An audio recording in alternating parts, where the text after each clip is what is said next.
Hello again, everyone. Zack Attack is here with my WWE Raw Supershow review for tonight, June the 25th, 2012. Overall, tonight's Raw. It was okay, some decent matches and a lot of build-up for Money in the Bank. We finally found out some competitors. We found out our first major title match. A little bit different than I expected. But got some storyline build-ups, and two little silly screw-ups, two matches, including a match that I thought should have never happened, which I'll get to when I get to that certain match. Plus, a couple returns. One that was a one-off, and a man that was returning from suspension. Before I get to all that, get on down to our storyline that was mostly concurred throughout the evening. The whole AJ, Daniel Bryan, CM Punk, and Kane storyline. Of course, we saw what happened last week at No Way Out with AJ getting involved in the match between Kane, Punk, and Bryan. And then saw AJ come in with a Kane mask, kissing Kane a couple weeks ago. And AJ was talking to herself in the mail to begin Raw, talking about how she was going to talk to each three of them tonight, Punk, Kane, and Bryan. And all three were in our first match after interim GM Vicky Guerrero, who mentioned that during the 1000th episode of Raw, we're going to find out who's going to be the permanent GM for both Raw and SmackDown following the departure of Mr. Laurinaitis. She made a triple threat elimination match, basically a No Way Out rematch between the aforementioned CM Punk, Daniel Bryan, and Kane, being a non-title match. This match was pretty good opener, pretty fun match. Bryan and Punk got each other a few times in the match, one-on-one. Kane got involved, he did some decent things. But then AJ became the catalyst for everything yet again. The kiss of death, basically. Well, she didn't kiss anybody to death, but you know what I meant? The death wish for anybody who wants to win a match. She came out again when Kane was dominant over Bryan and Punk. Kane was on fire, literally. But then here comes AJ, strolling around like she normally does, distracting Kane. And once again, like she did last week, screwing Kane in a match last week, she distracted Kane again, causing him to get to go to sleep by Punk. But, however, despite Punk getting Kane out of the match, Daniel Bryan was still in it. While Punk was trying to catch his breath, triple threat matches, you pin someone, elimination matches, you pin someone, the match still goes.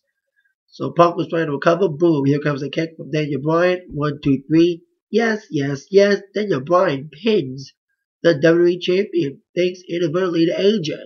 Cause AJ distracted caused Kane to lose to Punk. Then Punk lost to Bryan after recovering from go to sleeping Kane. And as I mentioned in the beginning, there was a title match made for Money in the Bank. And I thought it was going to be Kane and Punk. But it's better. The match that should have been at No Way Out, one-on-one, over-the-limit rematch between Punk and Bryan, should have not been a triple threat involving Kane, but now it's going to be one-on-one, finally, between Punk and Bryan for the WWE Championship at Money in the Bank. Punk, Money in the Bank, two words that go together like peanut butter and jelly. Punk has won Money in the Bank matches twice.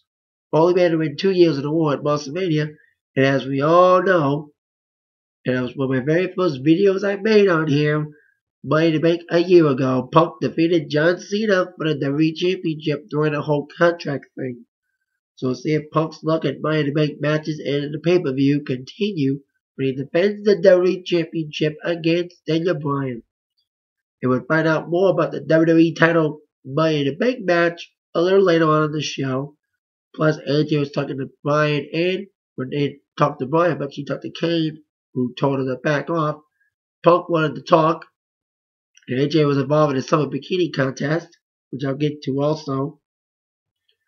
But on the next match, which was Big Show versus Brodus Clay. This match was supposed to take place a few weeks ago, but ended up being a no contest. This was before No Way Out. Big Show was on a rampage, destroying everybody in its path, including Brodus Clay. So Boris Clay against Big Show was our second match. Yeah, it was okay. Typical silly match. Boris got the advantage early, getting a big headbutt in, but once Big Show went for the knee, it was all over Boris Clay. Boris Clay got his first major pin after getting a choke slam, or not choke slam, probably, I think it was a knockout punch. 1, 2, 3, victory for Big Show. And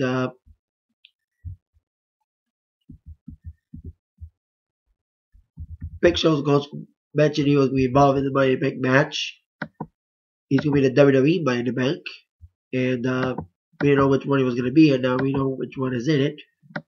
But then he also knocked out Borders during the commercial break after that win.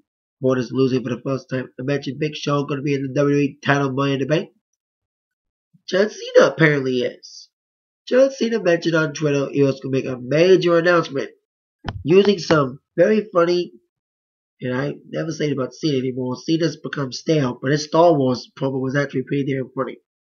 Cena has become a little bit more funny these days, especially during his Rock feud. But after his funny Star Wars quips, John Cena beat an interruption from the returning Chris Jericho, said his major announcement was going to be, for the first time in his illustrious career, he was going to be involved in a Money in the Bank ladder match. He's had that thing cashed on many times. Of course, we all know Edge cashed Money in the Bank on Cena before. Of course, that was the first time ever that it happened. I think, as I know of, that was the only time it ever happened to Cena, if I can remember correctly. But first time Cena's been involved in the match, I heard rumors he wasn't going to be in the match. Now he is in the match. Alongside Big Show will be Cena, also Chris Jericho and Kane. So I mentioned that's another reason why it's not going to be Kane and Punk. Further kiboshing Bryan, and further kiboshing Kane and Punk. Like I said, it's going to be Bryan and Punk for the WWE title. And for the WWE title Money in the Bank, it'll be Kane, Cena, Big Show, and Jericho. Jericho and Cena would be our main event. The world title Money in the Bank match was yet to be determined, and still is to be determined. We had a Money in the Bank contract-like match later on for number one contendership for the world title thanks to your GM Mickey. Now on our third match, before Cena's promo, forgot to mention it was Santino Marella versus Jack Swagger. Another quick match. Swagger had the advantage, but of course here comes the cobra. 1, 2, 3, Santino wins. We got to see Zack Ryder a little bit tonight. Didn't wrestle, but he was backstage with Cena. Great to see Ryder on Raw at least. Hopefully next week he'll be in a match on Raw. So there you go. With like I said, Santino retaining with Swagger, quick match. Now on the 1000th episode of Raw Celebration, we've been getting a lot of old people returning, a lot of former superstars. 2 weeks ago it was Vader. Last week it was Roddy Piper and Mick Foley. Is it just me or is Heath Slater the punching bag? 2 weeks ago he lost to Vader. Last week he got his butt whipped by Roddy Piper in an attack after the whole Cyndi Lauper thing. This week Heath Slater loses to, well, whatever you want to call him. The man who rules the world, Sid Vicious, Sid Justice, Psycho Sid, whatever you want to call him, Sid. With rumors of his return to WWE, where he finally returned to WWE, a beat in a one-off. It was okay, another quick squash match, another punching bag match with Slater, the one-man band, who thankfully didn't sing again tonight. Like I mentioned last week, he was a worse singer. He's even worse than Jillian, because he tried to sing his own theme song last week. One man band. I'm not going to sing either. Anyway, Sid got the powerbomb. I knew that was coming, and of course, Slater's feature. So Sid wins another quick match. Slater, the punching bag, continues. Now on our next match, which was a match that I thought should have never happened to begin with. It was the cause of a backstage fight, as Alberto Del Rio was complaining about, of course, what happened with the whole concussion thing. But it's not because of tension. He really had a concussion. So He was bitching about not getting a shot at No Way Out. He wants to be number one contender again. Ziggler, the man he replaced, was bitching too. So Vicky made her number one contenders match. I mentioned Money in the Bank contract-like match, a contract and a pole match to determine the number one contender for Sheamus' world title on SmackDown this Friday. So this match, it was an okay match. Of course, Ziggler's getting a lot of chants lately. Everywhere for the last couple of weeks, we're hearing like, "Let's go Ziggler." Very pro Ziggler in this match. Crowd once again on his side. It was an okay match, back and forth, especially the trying to get the contract down and trying to fight over who would get the contract. They had a little tug of war trying to fight to get control of it. The winner is not the man who retrieved it. It's the man who grabs it and has control of it. And they'll try to take control of it. And the contract fell to the floor, and here comes Sheamus announcing the match was null and void as Vicky Guerrero went up to making a triple threat match for the world title this Friday on SmackDown. And that's why I said that this match should have never happened. If Vicky was just gonna make a triple threat match anyway, why have the fucking match between Alberto and Ziggler to determine number one contender if it's gonna be a triple threat? What the fuck? The match was fucking useless. The ending was kind of a big teaser to be a triple threat match. It was kind of like a silly segue to be a triple threat. Fighting over the contract would be a perfect cause to make a triple threat happen. But the match didn't need to happen if it was just going to be a triple threat. Vicky should have just said triple threat Friday instead of making a silly number one contenders match. So indeed, it'll be a triple threat match this Friday on SmackDown involving Alberto and Ziggler and Sheamus for the world title. And like I mentioned, the world title contract participants for the Money in the Bank ladder match for that title contract is yet to be determined. So there you go. Now on to our next match. Now a couple weeks ago, if you didn't watch my No Way Out review, I bitched about this during my review of the Alberto Del Rio ring announcer Ricardo Rodriguez versus Santino tuxedo match. I said, you can tell me we don't see 30 divas in bikinis anymore, yet we can see Alberto Del Rio's ring announcer Ricardo Rodriguez in his underwear? Well, to make it up to us, Derry had a summer bikini battle royal tonight involving the divas. The battle royal tonight was like every other divas match. Quick.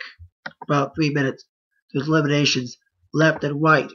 Yes, even Vicky Guerrero got involved. I thought Karma would make a return, but Karma is set to return still, but we don't know. So there you go. Now, AJ dedicated the match to Punk, where AJ won. Last eliminated Vicky Guerrero in this silly, quick Divas match. We just got to see Divas bikinis for once instead of seeing guys in their underwear. Ricardo. AJ defeated, it was Tamina, Maxine, Oksana, AJ's former best friend, Caitlyn. The Divas champion, yes, Layla got eliminated. I think AJ eliminated Layla. Also, Beth Phoenix. And I think that's all the Divas that won this match. It's supposed to be 10. Alicia Fox. Who cares? It's a Divas match. Another quick, silly matchup between the Divas. So there you go. Now on to our main event. Speaking of silly endings, I mentioned one silly ending involving Ziggler and Alberto, which should have never happened if it was just going to be a triple threat anyway. John Cena versus Chris Jericho. Now, it was a decent match. These two had fought many times before, so they knew each other very well. Jericho had control. Typical Cena match. Jericho had control until Super Cena was on the wall. But then Big Show came out and caused a disqualification. It turned to be like a mini Jericho reunion, with Big Show coming in as Jericho was delivering the walls of Jericho, and Big Show delivered a big leg drop on the Cena, causing, like I said, the disqualification. Cena won by DQ thanks to Big Show. Of course, Big Show, Jericho, and Cena and Kane also will be in the wall slash WWE title contract. Money in the Bank. They're renaming it to titles instead of brands. Anyway, Big Show after that beat the crap out of Cena, putting him in a camel clutch to end War. Building, of course, that's why Cena said he wants to be in the Money in the Bank match because he knows Big Show was going to be in it. So this will be a continuation of Big Show John Cena. Instead of having a Big Show Cena match at Money in the Bank, we're going to have both Big Show and Cena involved in the Money in the Bank match to continue their feud and making Cena's, of course, his Money in the Bank match debut. Now, a lot has been made for future events for Raw and SmackDown. There'll be the return of the Great American Bash, although a named SmackDown special next Tuesday, July 3rd. Also, we had a celebrity Twitter ambassador, Charlie Sheen. Why? He's going to be the ambassador of social media. No wonder we saw a lot of damn anger management commercials tonight for his TV show. He's set to be the tweet host for Twitter. That's a losing move for WWE. And also tonight on Raw, we found out that Brock Lesnar will make his return to Raw, or at least appear on Raw next week, via satellite or not, to be determined, to answer Triple H, formerly himself. Paul Heyman said no, but what will Heyman say to Triple H in his SummerSlam challenge? So there you go. Couple things for the 1000th Raw. Charlie Sheen to be on there, to be treat guy, and a new GM to be revealed. Also things made for Money in the Bank. Punk and Bryan for the WWE Championship. Kane, Cena, Big Show, and Jericho in the Money in the Bank for the WWE title contract. Couple things for SmackDown this week and next week. So there you go. That's my WWE Raw Supershow review. Couple silly things, but it was okay Raw. Couple storyline builders, like I said, for 1000th Raw and specifically going for Money in the Bank. Is it a 4-man Money in the Bank, or is it going to be more guys? That's what I'm thinking. Is it going to be an 8-man for the WWE title, or is it going to be 4-man for both WWE and one title, which we still need to know the competitors for that one. We'll probably find out Friday on SmackDown. That's it for my Raw review. Thank you very much for watching. And with that in mind, we have all been attacked. Final review from Zach. Thank you very much. See you all later. Yeah.